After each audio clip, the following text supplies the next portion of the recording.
አስቸኳይ መልእክት ለኢትዮጵያ ቤተክርስቲያን። በዘማሪዎቹ ብዙ የተባረክንበት በተሰጠው የዝማሬ ጸጋ የተጽናናንባቸውን ዝማሬ ያደረሰን ፓስተር ታምራት ኃይሌ ለኢትዮጵያ ቤተክርስቲያን ያስተላለፈው አስቸኳይ መልእክት ከቀደሙ ዘማሪዎች ተርታ ስሙ የሚነሳው ለትውልድ ትልቅ ስንቅ መሆን የቻለና ዛሬም እግዚአብሔርን በማስቀደም በእግዚአብሔር ፊት ትውልድን በማስቀመጥ ለሀገር የሚጸልይ በውጣ ውረድ ውስጥም ከአምላክ ጋር በጽናት በመኖር የሚኖር ክርስትናን ያሳየን ትልቅ አገልጋዮች መሃል የሚጠራው ፓስተር ታምራት ኃይሌ አስቸኳይ መልእክት ለኢትዮጵያ ቤተክርስቲያን አስተላልፏል። ፓስተር ታምራት ኃይሌ ስለ ቤተክርስቲያን ያስተላልፈውና ሁሉም ሊያደምጠው የተገባው ይህ መልእክት ምንድነው? ይህንን በመረጃ ሰዓታችን የምታደምጡት ይሆናል። በሌላኛው አበይት ርዕሳችን ደግሞ ቤተክርስቲያን ሰዶማውያኑን የማታጋባበት ምንም ምክንያት የለም። ነብይ ሱራፌል ደምሴ የተናገረው አስደንጋጭ ንግግር። ብዙ ቁጥር ያላቸው ጥንዶች ለመፋታታቸው ምክንያት የሆነው የቤተክርስቲያናዊ ስርዓት ሊፈተሽ ይገባል። መጽሐፍ ቅዱስን ጥለው ቤተክርስቲያንን በግለሰቦች ሀሳብ እየተመራች ነው ሲል ነብይ ቁጣውን ገልጿል። ባል ያልሞተባት ሴት ትዳሩን እየፈታ ወንድ በመድረክ ሞሽራ በቃል ኪዳን የምታጋባ ቤተክርስቲያን ተግባር ብዙዎችንም አስቆጥቷል። መፋታትን የሚያበረታቱ በመጽሐፍ ቅዱስ ሽፋን በክርስትና ስም ራሳቸውን የሸፈኑ የበግ ለምድ የለበሱ ሰኩላዎች ናቸው ሲል ነብይ ሱራፌል ደምሴ በቤተክርስቲያን ስላለው ሚስጥር ባልተጠበቀ ሁኔታ በማጋለጥ ቁጣውንም ገልጿል። ነብዩ በሶዶማውያን ጉዳይ እንዲሁም የብዙዎች ቤት መፍረስ መንስኤ ስለሆነው የፍቺ ጉዳይ ያጋራው መረጃ ምንድነው? እሱንም በዝርዝር የምታደምጡት ይሆናል። በሌላኛው መረጃችን ደግሞ እጅግ ልብ ሰባሪ መረጃም ደርሶናል። በሀገራችን ዛሬም ብዙዎች ህይወታቸው እያለፈ ይገኛል። ከሰሞኑን ህይወት የቀጠፈውና የብዙዎችን ልብ የሰበረው አሳዛኝ ክስተት ምንድነው? እሱንም በመረጃ ሰዓታችን ታደምጡታላችሁ። በመጨረሻም ወደ ያዝነላችሁ አበይት ርዕሳችን ስናልፍ የመጨረሻው ዘመን ምልክት የቁጣው ማሳያ አሊያስ በረከት በኢራን የጣለው ከባድ ዝናብን ተከትሎ ወደ ቀይ ደም ቀለም የተቀየረው እናም በስፋት መነጋገሪያ የነበረውን ጉዳይ መጽሐፍ ቅዱሳዊ ከሆኑ ሀሳቦች ጋር ተያይዞ ምን ተባለ የሚለውንም እሱንም ተመልክተናል። በስፋት ታደምጡታላችሁ። ሰላም ጤና ይስጥልን። የተወደዳችሁ የሳሌም ቲዩብ ተከታታዮቻችን በያላችሁበት የበዛ ሰላም ለእናንተ ውድ ተከታታዮቻችን ይሁን ያልን ሰሞነኛና ወቅታዊ መረጃዎችን ለእናንተ ይዘን ተገኝተናል። እናንተም ለቻናላችን አዲስ ከሆናችሁ ቻናላችንን ሰብስክራይብ በማድረግ ቤተሰብ ይሁኑን እያልን ወደ ዛሬ ዝርዝር መረጃችን አልፋል።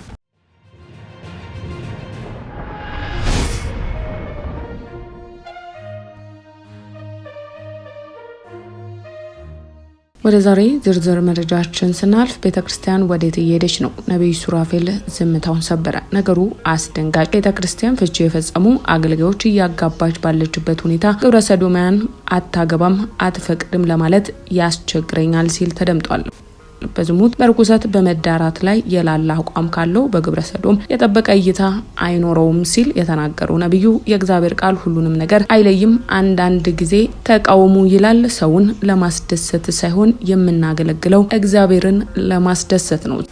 ዛሬ ላይ ቤተክርስቲያንን እያመሰ ትውልድን እያመሰ ባለትዳሮችን እያጋባ ህጻናትን እየበተነ ያለው አንድ የዝሙት መንፈስ ነው። ዝሙት ሲያደርጉ ዝሙት ካደረገው ሰው ጋር አንድ መንፈስ ይካፈላሉ። ሴትዮዋ ሰውየው የነፍስ ገዳይ መንፈስ ቢኖርባትም ከዛ ሰው ጋር ተባበራል ማለት ነው። ዝሙትን ሲፈጽሙ ለሰይጣን ለሲኦል ዓለም መስዋዕትነትን እያቀረቡ ነው ማለት ነው። ግብረ ሰዶማዊነት ማለት እንስሳነት ነው። የቤተክርስቲያንን መሪዎችና አገልጋዮች ሁሉ ዝምታ መርጠዋል። ከፊታችን የሚመጡ ነገሮች አስደንጋጭ ናቸው። ለዚህም አያገባኝም ማለቱ ነግበኔ ነው። ስለዚህ ዝምታ መሰበር አለበት ሲል መልእክቱን አስተላልፏል። ወደ ሌላኛው መረጃችን ስናልፍ ደግሞ በኢራን ከባድ ዝናብ ከዘነበ በኋላ የውሃ አካላት ወደ ቀይ ደም ቀለም መቀየራቸው ተነግሮ ኢራን ቁጣ ወይስ በረከት የሚለው በስፋት መነጋገሪያ ሆኗል። የፈረስ ባህር ሰላጤ ወደ ቀይ ባህር የቀየረው የደም ዝናብ ወሳኝ መረጃም ደርሶናል። በኢራን ሆርሙዝ ደሴት ላይም ታህሳስ 17 ቀን 2025 ታህሳስ 17 ቀን 2025 5:10 ፒኤም የዘነበው የደም ዝናብ የኢራን ደሴት የባህር ዳርቻዋ በአንድ ሌሊት ወደ ቀይ ባህርም ቀይሮታል። በሆርሙዝ ደሴት ላይ የነበረው አስገራሚ ትዕይንት በቪዲዮ ተቀርጾ በማህበራዊ ሚዲያ ከተሰራም በኋላ የበርካቶች መነጋገሪያም እየሆነ ይገኛል። ይህ አስደናቂ የተፈጥሮ ክስተትን ተከትሎ አንዳንዶቹ ከመጽሐፍ ቅዱስ ትንቢቶች ጋር በማነጻጸር ቁጣ ነው ያሉት ሳይንሱን በበኩሉ በደሴቲቱ ላይ ከፍተኛ የብረት ኦክሳይድ ክምችት ምክንያት ነው ያለውን ጉዳይም ከሁለት ወገን መረጃ እንዲኖረን በትንታኔ ለማየት ወደናል።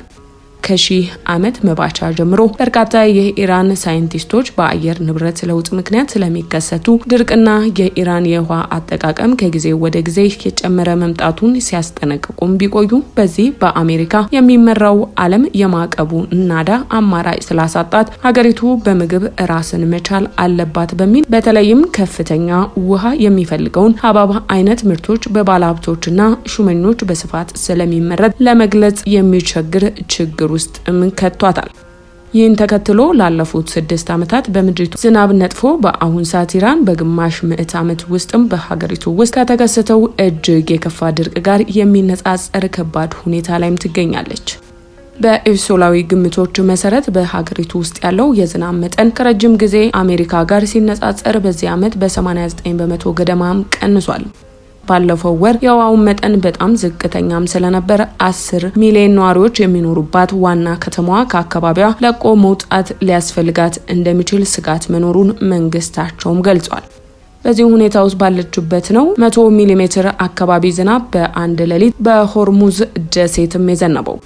ከባድ ዝናብ በደሴቲቱ ቀይ የባህር ዳርቻ የውሃና የአሸዋ ቀለም እንዲለወጥ ምክንያትም ሆኗል። ወደ ቀይነት መቀየሩን ከሃይማኖታዊ ትንቢቶች ጋር ከማያያዝ በፊትም ለመሆኑ ደሴቷ ምን አይነት ናት የሚለውም ማወቅ ይሻላል ሲሉ አስቀምጠዋል። ሆርሙዙን ደሴት በአስደናቂ ነገሮች የተሞላች ናት። ብዙውን ጊዜ በቀለማት ያሸበረቀ መልክዓ ምድር የቀስተ ደመና ደሴት ተብሎ የሚጠራው የሆርሙዝ ደሴት ዓመት ሙሉ ተወዳጅ መዳረሻም ነው። ቱሪስቶች ደማቅ አፈሯን፣ ሻካራ የባህር ዳርቻና ታሪካዊ ምልክቶች ለማየትም ይጎበኟታል። ደሴቲቷ በሺዎች ለሚቆጠሩ ዓመታት በጂኦሎጂካሊ እንቅስቃሴ የተቀረጹ ቢጫ፣ ብርቱካናማና ሌሎች የተፈጥሮ ጥላዎችንም ታሳያለች። ሆርሙዝ ለሳይንቲስቶችም ሆነ ለተጓዥ ትኩረት የሚስብ ቦታ ሆኖም ቀጥሏል። ይህም በአየር ሁኔታና በምድር ጂኦሎጂ መካከል ስላለው ግንኙነት ግንዛቤም ይሰጣል። እንዲህ ዝናቡና በዓለም ዙሪያ ያሉ የማህበራዊ ሚዲያ ተጠቃሚዎች ትኩረት የሳበው ተፈጥሯዊ ክስተት በዚች ደሴትም ነው። አንዳንዶቹ ከመጽሐፍ ቅዱስ ትንቢቶች ጋር በማነጻጸር አስተያየት እየሰጡም ይገኛሉ። አንድ አስደናቂ የተፈጥሮ ክስተት የኢራንን የሆርሙዝ ደሴት ወደ ዓለም አቀፍ የውይይት መድረክም ቀይሯታል። አንድ ታዋቂም ዩቲዩበር የመጨረሻ ዘመን ምልክት ሊሆን እንደሚችልም ጠቁሟል።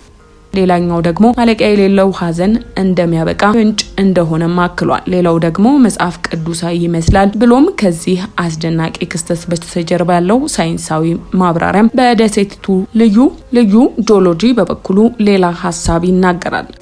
እንደ ጂኦሎጂስቶቹ ገለጻ ሆርሙዝ በብረት ኦክሳይድ የበለጸገ በተለይም በኤማቲት አፈርና ድንጋይ ጥልቅ ቀይ ቀለም የሚሰጥ ማዕድን የበለጸገ በመሆኑ የዝናብ ውሃ በደሴቲቱ በረት የበለጸገ መሬት ውስጥ ሲገባ ይሟሟልና የብረት ኦክሳይድ ቅንጣቶቹን ወደ ባህር ዳርቻም ይጓዛሉ።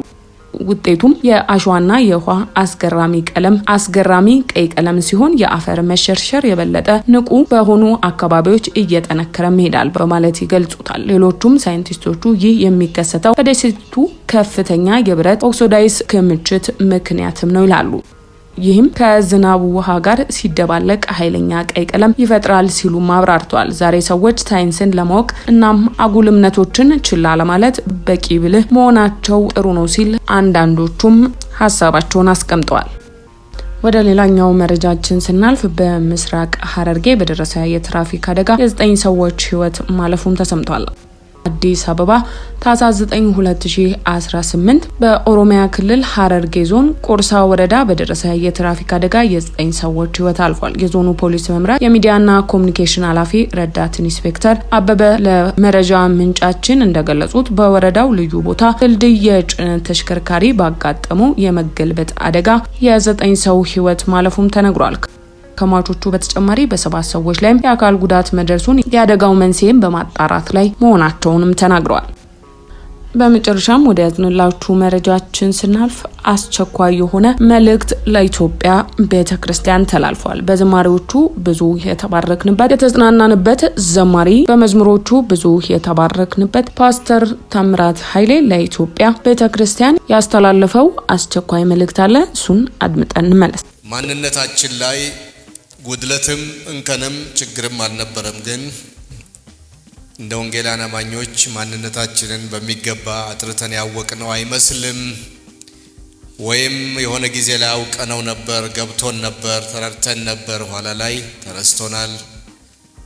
ወይም ደግሞ አስበንበት ኢንቴንሽናሊ ለዚህ ምድር ስለማይመች በዚህ ምድር የተፈለገውን ለመሆን ስለማይመች ሆነ ብለን ጥለነዋል የሆነ ቦታ። አለዚያም ደግሞ በተዘናጋንበት ጠላት ወስዶብናል፣ ተዘርፈናል፣ ተሰርቀናል። እናም ካላወቅነው እንወቀው፣ ከረሳነው እናስታውሰው፣ ከጣልነው እናንሳው፣ ከተወሰደብን እናስመልስና በልካችን እንኖር። በልካችን ማለት እግዚአብሔር ባደረገን በሰራን በዛ ሞዴል ገብተን ሞልተን እንኖር የሚል ነው። እንደው ስርዓት ያለው የማስታወሻ ደብተር ይዛችሁ እየጻፋችሁ ላላችሁ እንሰጠው ትንሽ ማሳሰቢያ የማንነታችን ጉዳይ የሚል ርዕስ ጽፋችኋል? እሺ፣ ሁለት ቃሎች ስለሆኑ ሁለቱን ቃሎች ከጻፋችሁ በኋላ እርግጠኛ ነኝ ባዶ ቦታ አለ፣ እዛ መስመር ላይ የቀረ ባዶ ቦታ አለ አይደል? ያንን ባዶ ቦታ እስከ ጥግ ድረስ በጥያቄ ምልክት እንድትሞሉት በአክብሮት ጠይቃለሁ። በጥያቄ ምልክት 100ም ይሁን 50ም ይሁን 40ም ይሁን 10ም ይሁን ያ መስመር እስከሚያልቅ ድረስ ከማርጂኑ ድረስ ከጫፍ ድረስ ጀስት ጥያቄ ምልክት ጥያቄ ምልክት ጥያቄ ምልክት ጥያቄ ምልክት ጥያቄ ምልክት እያደረጋችሁ ገጹን ሙሉት። ገጹን ሳይሆን መስመሩን።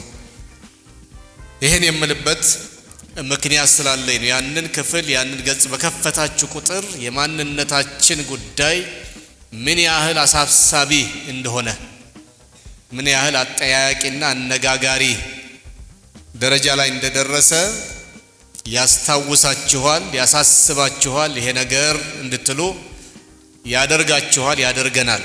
እና ይሄንን ነው ላሳስባችሁ የምፈልገው። የወንጌል አማኞች ቤተክርስቲያናትን ገጽታ በጣም አሳሳቢ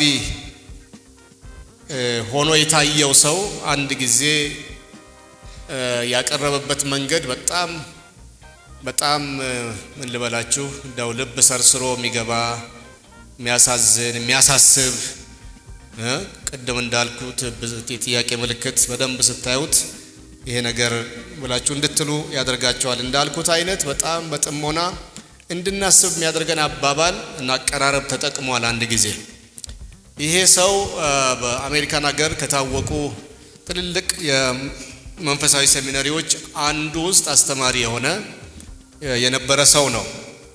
የመጣበት አጋጣሚ በግብዣ በጥሪ ነው። የኢትዮጵያ ወንጌላውያን ቤተክርስቲያናት ህብረት የመሪዎች አገር አቀፍ የመሪዎች ስብሰባዊ ጉባኤ አሁን በአይሲ በሚባለው ፈረንጆች በሚሰበሰቡበት ቅጥር ግቢ በተደረገ ጥሪ ላይ እንዲያገለግል የመጣ ሰው ነው። ይሄ ሰው ከአሜሪካን ሀገር ነው የመጣው። መልኩ ህንዳዊ መልክ ነው ያለው፣ ግን በአሜሪካ ባህልና ቋንቋ ተወልዶ ያደገ ሰው እንደሆነ ያስታውቃል። እና ይሄ ሰው ከሰኞ እስከ አርብ ወይም ከማክሰኞ እስከ ቅዳሜ ግን ለ5 ተከታታይ ቀናት አስተማሪ ነበረ። የመጀመሪያው ክፍለ ጊዜ እሱ ነው። በየቀኑ የመጀመሪያው ክፍለ ጊዜ ጠዋት ከአምልኮ ከመዝሙር ከማስታወቂያ በኋላ ቀጥሎ የሚወጣው እሱ ነው። እና ይወጣና ፊቱን ወደ ህዝቡ ካዞረ በኋላ እንደምናችሁ ይላል፣ ሐዋሪው ይላል። እና ህዝቡም ምላሽ ይሰጠዋል ያው እንዳግባቡ። እና ምላሽ ይሰጠዋል። ከዛ በኋላ ቆም ይልና if you say Jesus how are you ኢየሱስን እንደምነህ ብትሉት የሆነ ቦታ አግኝታችሁ እንዴት ነህ እንደምነህ ብትሉት he would have to say that I am fine with my head but my body is sick ኢየሱስን የሆነ ቦታ አግኝታችሁ እንዴት ነህ እንደምነህ ብትሉት well ራሴ ደህና ነው አካሌ ግን ታሟል ይላችሁ ነበረ ይላል። በየጠዋቱ ወጥቶ ከሰላምታው ቀጥሎ ይሄን ነው የሚለው። በጣም ባዘነ ፊት ነው እና የገባው ሰው ሁንም ተስፋ አለን። ለምን በዚህች ምድር ወንጌል ሞቶ አልተቀበረም። ቤተክርስቲያን አልሞተችም አልተቀበረችም። ታማለች እንጂ አልሞተችም። ታማለች